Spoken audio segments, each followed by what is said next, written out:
মহালয়ার সকালে মেঘলা আকাশ দেখলে তো মনটা সত্যিই খুব খারাপ হয়ে যায়। মনে হয় যেন পুজোটা এই বৃষ্টির মধ্যেই কাটবে। জানি না কি হবে। তবে এবার যেন পুজো পুজো ভেবে সেই আনন্দ কৌতূহল কোনোটাই আসছে না। কারণটা হয়তো আমাদের সবারই জানা।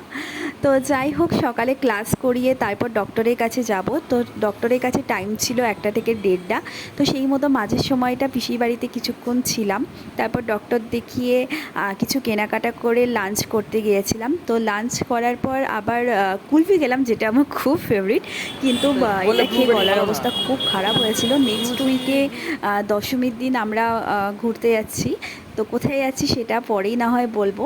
তো প্রচুর কেনাকাটা বাকি, গোছগাছ বাকি, কিচ্ছু হয়নি। তো এরপর বাড়ি ফিরলাম প্রায় সন্ধ্যে 6:30 হয়ে গেছিলো, সকাল 7টায় বেরিয়ে। তো এরপর ডোডোকে জামা দিতে গিয়েছিলাম, সবাই মিলে গল্প হলো। আর এই গিফটটা আমাকে স্নেহা দিয়েছে আমার নাচের স্কুল থেকে। তো থ্যাংক ইউ।